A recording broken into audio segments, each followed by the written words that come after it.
Hello everybody, the Great Dino Ranger here again, back with another review. Today we're going to be taking a look at the Jurassic World Hammond Collection Scutosaurus.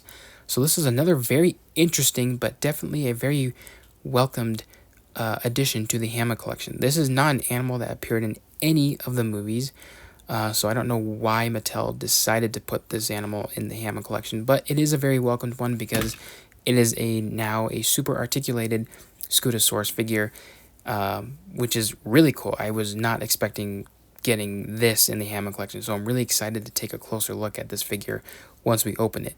So, taking a look at the packaging here, as you can see, it is pretty much the same standard packaging for the Hammond collection figures, with the logos and the picture, the render of the figure up front, which is looking pretty awesome. Nice amount of detail there. You can obviously see the figure inside the window right there, and the name. And here on the side, you got a really cool render of the Scutosaurus, looking pretty nice. The Hammond Collection logo, as well as the Jurassic World logo. So that's also very interesting. I don't know what that's supposed to mean. The Hammond Collection logo. And here, I think I have a variation of the packaging because there is no bio or description of this animal. So I might have to find one where I can actually read off the bio, but here you can briefly look at the render of the figures, some poses, and its glass eye and the name. Pretty much the standard stuff for these Hammond collection figures, but there is no bio. It's just a lot of the legal information on the back of the packaging. But I'm still wondering why it's in the Jurassic World logo. But yeah, that's pretty much it for the packaging. So let's go ahead and take a closer look at this awesome figure. Alrighty, so here we have the Scutosaurus out of the packaging, and wow, this figure is really, really, really cool. I really do love this one a lot. Like I said, it's, with other previous figures, these figures are so much better when you're actually able to open them and just attach the tail and just kind of look around at and just appreciate all of the sculpt and the detail Mattel put into these figures. And this Scutosaurus is definitely the best Scutosaurus that Mattel has done. And I really liked their previous releases, but this one is definitely a lot better. Now, in terms of accuracy, I'm not 100% sure if this is more true to science or not. But overall, it is a really great figure, a really great species or an animal. And I'm still wondering why it's in the Hammond collection. Um, I'm willing to bet, I mean, just looking at the colors, maybe it's based off of that Lost World Scutosaurus that was revealed in the toy line for that movie. That one was pretty much the same with the giant tusks or the horns at the bottom of its head, and then you got the green and the darker colors. So that might be why, but it's I don't know. This guy wasn't even in any movies, so maybe just because it has a history inside this franchise beyond the movies, maybe that's why. I don't know. But either way, it's a new species in the Hammond collection, so I'm happy. And if we can keep on getting some more non-movie species, hey, that'd be really cool. Even though there's probably a lot more movie species that Mattel could focus on first, and then they can focus on some non-movie species after they do all that. So, but taking a look at this figure, a really great one. I mean, Scutosaurus really is an interesting animal in its own way. It's an animal from the Permian period, which is the very last period before the start of the Mesozoic with the Triassic period. So after the Permian, there's that mass extinction, and then comes in the Mesozoic. So I don't think this guy lived right at the end, but I know it did live during the Permian. Um, and I was not fully knowledgeable of this guy in my early childhood years. I have Walking with Monsters to thank for that. Walking with Monsters introduced me to basically all things in the Paleozoic era, because I was always used to dinosaurs, obviously, and then I knew a little bit more about the Cenozoic with the mammals and all of that. And then I didn't know very much about the Paleozoic era, and I gotta say, Walking with Monsters definitely helped with my knowledge of that era, or at least recognizing a lot of the animals that lived during that time. And Scutosaurus is one of them. And the Scutosaurus in that show was very cool, and it's a very memorable design in that documentary. So kind of brings me back to that, just looking at the way this figure looks. And like I said, Scutosaurus is a very interesting animal. I don't know how up to date this is, but I do know that in Walking with Monsters, they say Scutosaurus was distantly related to turtles. I'm not sure if that is still valid at this point, because science changes constantly. But if it is, it's pretty cool. You can kind of see a little bit of it, but I mean, these guys were just hulking animals. They're just really big and bulky. Very typical for like herbivorous animals, which I think Scutosaurus was. It was a very herbivorous animal. Um, but overall, really great though. Really great figure. I mean, it kind of looks like some of the past Mattel ones, except it's slightly different, and we'll do comparisons in a little bit. But taking a look at the head sculpt, you got the classic Scutosaurus head sculpt. And I'm also not aware if there are multiple species of Scutosaurus. I only know Scutosaurus as the genus, but I don't know anything in terms of multiple species, because I know there's a lot of that in the prehistoric world. So I'm not sure if any of you guys are knowledgeable about this dinosaur. Excuse me. Wow, that's really disappointing. Scutosaurus is not a dinosaur. I'm used to saying dinosaur because I do more dinosaur related stuff in my life, whether it's drawings or collecting and all that. So, excuse me, I apologize for that. This guy's not a dinosaur because this guy lived before dinosaurs even evolved. So, okay. Yeah, taking a look at the head, it's a very, very classic Scutosaurus head, which looks really nice. You got a lot of bumps and scoots all over the face. It's very bumpy and rough. So Mattel did really good with the sculpt here. Kind of almost feels realistic a little bit, but just the detail is really great. And I love the glass eye on this one. The bright yellow and the black pupil just makes it pop against the darker background. And you got the cool little spikes here on the side of the cheek areas. And you got the really large tusks or spikes here at the bottom of the jaw. And two small ones right here. So I'm not sure if these ones would be used for digging or if used for fighting. Who knows? I don't even think Scutosaurus had super large spikes. I think Mattel made them a bit more dramatically long on this one. Again, I'm not too 100% knowledgeable of this animal. I know a little bit about it, but not everything. Here you can see inside the mouth, it's got some really sharp teeth, which it might be a little too sharp. It's kind of giving it like a carnivore look, which this animal was not a carnivore as far as I'm concerned. And yeah, I wish these teeth were a bit more rounder, softer. But the tongue is nicely sculpted, you can see in there. But overall, nicely sculpted. Here at the neck, just a really thick, rounded neck. And the entire body just covered in like this super nice, rough scales. You got some really bumpy, rock-like scales here at the top, just kind of adding to just how spiky and just I don't know how to describe it, but it looks really cool. It adds to the this animal, I would say, just the roughness, texture, very reptilian, I would say. Yeah, I really do like the larger spikes or the bumps here at the top of the back. And then you got the super short tail, which does not have any bendy wire in it, so it can move, which we'll just go ahead and show that off now. It can move up and down and left and right a little bit. And I think it can also rotate, but there's no bendy wire. I mean, it's a super short tail. Why would you need a bendy wire? You got some nice detail on the tail as well, though. Nice little stubby tail. On the underside, not a whole lot going on, just some more smoother lined texturing for the underside, very typical, and some more scales on the side of the body right here. The legs, you got the hind legs, which are a lot smaller than the ones in front. Just some more scales, some more bumps poking out of the sculpt right there. And yeah, the feet look pretty nicely done. Oh wow, the hands are super massive compared to the feet. But the feet look really nice though with the, the claws and everything. Same with the arms. A lot of nice muscle definition. The front arms right here, very muscular. Like I like how there's a lot of scales or bumps sticking out of the arm right here, so you can just kind of feel it against your thumb.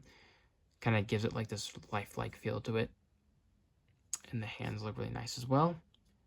So yeah, overall detail-wise, sculpt-wise, it's a really solid figure. And it feels very light too. It feels a lot more lighter than some other figures, which is pretty interesting. You can see some more of the muscle definition here at the body as well. Kind of like where maybe like the shoulder blade would be. But yeah, it looks really good. Some more lined creases in the neck. So yeah, sculpt-wise, really great. Color-wise, I love the colors. They're very naturalistic, I would say. Very realistic. Very reminiscent to, like I said, the Kenner Lost World Scutosaurus toy. So that might be the inspiration here. But it looks really good. And this dark, swampy green tone makes the yellow eyes pop very nicely. And it also makes the spikes around the face pop because it's like a lighter color. So that's really cool. And you got the lighter color here on the underside as well. And then the inside of the mouth is like this pink fleshy tone with the teeth, I think, being the same color as like the spikes and everything. Also, too, these spikes, based on the light here, it seems like it's like this lighter beige, and you got like this little touch of like a lighter brown for the tips of the spikes. So that's really cool. Adds some detail to these spikes, which is really cool, instead of just making them plain white. I didn't notice these little spikes here at the top of the head. That's very interesting. Very cool. But yeah, back to the colors. Very nicely done on the body. I like the green and like this brownish, dirty green color. And then you got these brown markings at the top. They just flow very nicely together. And I like how it kind of stripes down. And you got some more brown speckles here on the lower side of the body. So it looks really great. I really do love the colors a lot on the Scutosaurus. Definitely a lot better and natural than the other two releases from Mattel. I really do wish the toe and hand claws were painted. But, you know, it is what it is. It is kind of off for a Hammond collection figure, but I guess, like I said, it is what it is. Now, the amount of digits on the hands and feet, I'm not sure if that's 100% accurate or not. I'll have to go back and see, but overall, a really solid figure. Oh, I also forgot to mention a lot of the darker markings here on the face as well, making it kind of flow into the body as well as the tail. So yeah, this thing just feels very complete in terms of paint. It'd be definitely 100% better if it had the claws painted, but you know, it is what it is. Now, since it's a Hammond collection figure, articulation, the jaw open and close, which the jaw actually looks pretty good on this one. Doesn't look very wonky like the baby Stego. The head can rotate left and right for the most part. It can't really go up and down. You have to use the neck joint right here, which actually, it can go up not a whole lot. And then it can go down very nicely. So I really do like that. You can make it drink or make it headbutt. But that's really cool. And I think, no, I don't think it can really swivel all that well. It kind of depends on the sculpt here of the body. Here at the shoulders, they can pivot in and out. It's very smooth on mine, so I like that. And they can move forward and backwards. And then they can also, the elbows here can move forward and backwards as well. And you got a lot of nice, you got a good bend right here too. You don't get that a lot sometimes. And then that also can rotate. And then the wrists right here can pivot or go up and down, but also rotate and rotate. So really cool there. I really wish the Dimetrodon had this articulation, so you can kind of get it in like that famous squatting pose, which is not accurate to Dimetrodon in real life, I believe, but it is accurate to the one in Dominion. So I kind of tried to replicate that with the arms here, but I'll try to fidget with that later. Hind limbs here, they can pivot in and out as well, so that's very typical for these Mattel figures. Here at the thigh can move forward and backwards. Then here you got a knee joint, a lot more tighter than the ones in the front. And then there is no ankle joint, so this can rotate as well. So because these ones are a lot more stubbier, there is no need to really apply that. But the ones in the front, they can move around like that. And then the tail can obviously move. But are really good there. And I actually probably should have grabbed my Hammond Collection Dimetrodon to compare this to, but oh well, it is what it is. Overall, though, a really great figure comparison. Here it is next to a human. Here's Soyana Santos. I mean, it looks pretty good. I think it's pretty accurate to a real-life Scutosaurus, I believe. And then next, we'll compare it with the first ever Scutosaurus that Mattel made. This was back during the Primal Attack line in 2020. This was Mattel's first attempt at this animal, and I was pretty happy because this is one that Kenner made, and then Mattel finally brought it. And this one was really good for the time, and I think it still holds up. The colors are pretty interesting for an animal like this, but they're not terrible. If you if you were to put this guy in like the same colors as this, it would look really awesome. It almost looks like these are supposed to be two different species of the same genus, which is really cool. It might be cool for a cool it's cool for like a cool photo idea or a movie or something like that. Two different species of the same family interacting with each other and just comparing the different, the differences in appearance. There's definitely a lot here going on. So here in the head, you can see there's a lot of stuff going on here. This head's definitely a lot more bigger and wider, I would say. But it's definitely got way more impressive spikes on its face. Like little spikes here on the cheek. It's got all of these, and this one's only got two. It's got the two big ones at the bottom as well, just like this one. But very cool, though.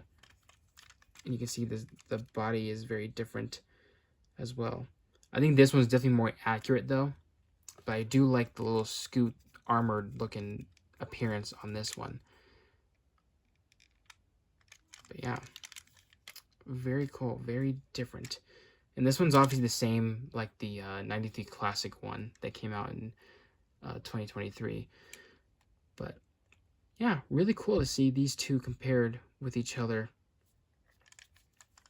And this one, all that this one does is just the head movement. But yeah, I mean, they look really nice together, I would say.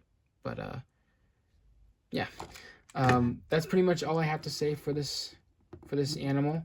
For the Hammond collection, I know it's kind of weird when Mattel does non-movie species, but I really like it because it's kind of giving some other species a chance to kind of get like this really cool Hammond collection makeover, which is really good for people who like taking pictures outside like myself, or making toy movies, or just having it displayed somewhere.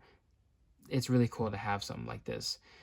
And I hope Mattel does more. I have no idea what other ones they're going to do. I do know there's a Troodon coming, but I don't know what other non-movie species are coming out. But overall, really great figure. I highly recommend picking this one up if you guys can. I think it's really nice, and I can't wait to add this to my collection. And yeah, I plan on doing a full, somewhat of a collection video in March sometime. That would be sometime after my birthday, which is in March. And yeah, expect to see a lot of these newer figures I've been reviewing in that video. So, including this little guy. So, yeah, I really like it. And that's all I have to say about it. So, yeah, hope you guys enjoyed this review. Like, comment, subscribe, and I'll see you guys again for the next video.